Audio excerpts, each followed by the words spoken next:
El episodio 3 de la temporada 2 de The Last of Us nos deja con el corazón en un puño. Tras la impactante muerte de Joel en el capítulo anterior, este episodio nos sumerge de lleno en el vacío que deja su ausencia y en cómo Ellie empieza a reconstruirse o a desmoronarse por completo. Pero la narrativa también nos presenta personajes nuevos porque en el mundo de The Last of Us, el apocalipsis no destruyó las ideologías, más bien las volvió más peligrosas.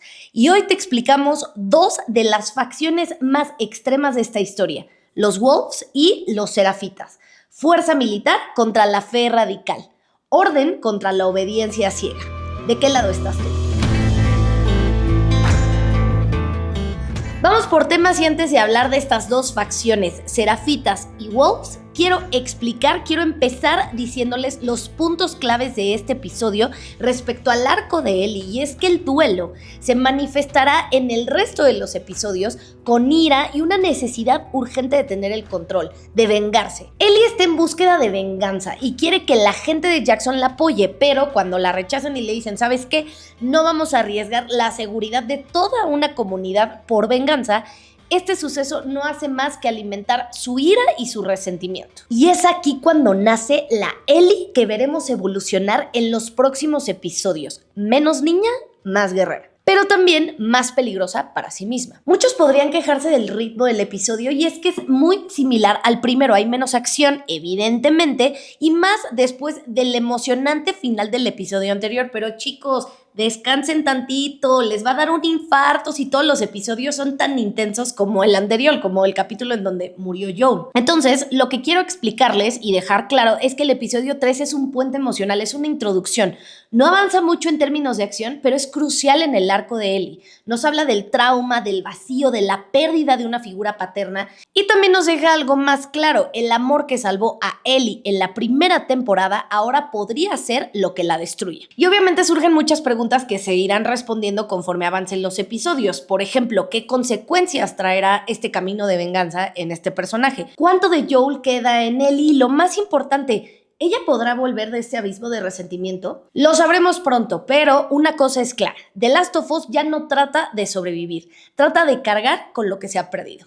Ahora sí, hablemos de cómo este episodio no nada más nos introduce en el duelo de Ellie, también nos presenta nuevos personajes. Hablemos de los Serafitas y los Wolves. En el minuto 19 con 20 segundos, así de preciso, la trama nos presenta a los Serafitas. Los vemos muy poco, sí, pero acá les explico quiénes son sin spoilers. Los Serafitas son una secta religiosa extremista que surge tras el colapso de la civilización. Viven aislados en la naturaleza, renunciando a la tecnología moderna, y sus miembros se comunican mayormente con señas para evitar el ruido, muy útil en un mundo lleno de infectados. Y seguro muchos se preguntaron, las cicatrices en sus mejillas, ¿qué significan? Las dos cicatrices en los pómulos son un símbolo de devoción y renuncia al viejo mundo. Representan pureza, obediencia y la pertenencia a su comunidad. Los Serafitas son una misteriosa comunidad que aparece en la segunda parte del videojuego y se caracterizan por vivir bajo una jerarquía espiritual pero estricta. En este tercer episodio no sabemos mucho de ellos, pero su presencia en la historia generará una tensión silenciosa que poco a poco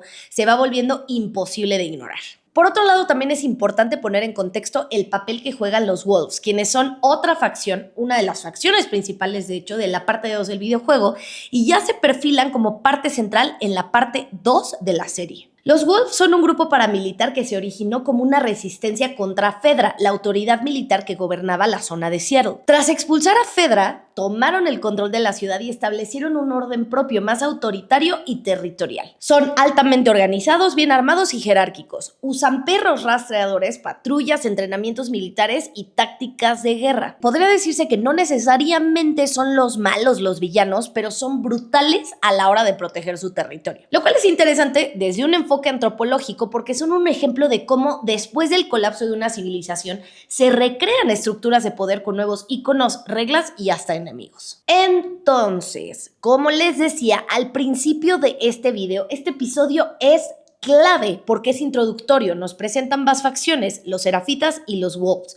los cuales desarrollarán arcos súper interesantes e importantes, pero ya no les diré más porque eso sí sería spoiler, solo queríamos explicar quiénes son estos grupos. Cierro diciéndoles que estoy convencida que los próximos episodios serán extremadamente interesantes y entretenidos, que no van a defraudar a los fans del videojuego y tampoco van a defraudar a quienes apenas se están familiarizando con esta historia. Como les decía en el video anterior, estoy convencida de que The Last of Us es una de las mejores historias apocalípticas que hemos visto en los últimos tiempos. ¿Por qué? Porque no es la típica historia del héroe y el villano, tampoco es una historia en donde como espectador esperes que la humanidad va a salvarse. Es una historia de círculos de violencia, es una historia de resentimiento, de venganza y de cómo las civilizaciones, cómo el humano siempre tiene que volver a empezar eventualmente en algún punto de la historia. Pero no nos queda más que seguir viendo el resto de los episodios y comprobar si esta segunda parte de la serie es igual de buena que la segunda parte del videojuego. Nos vemos en el próximo video.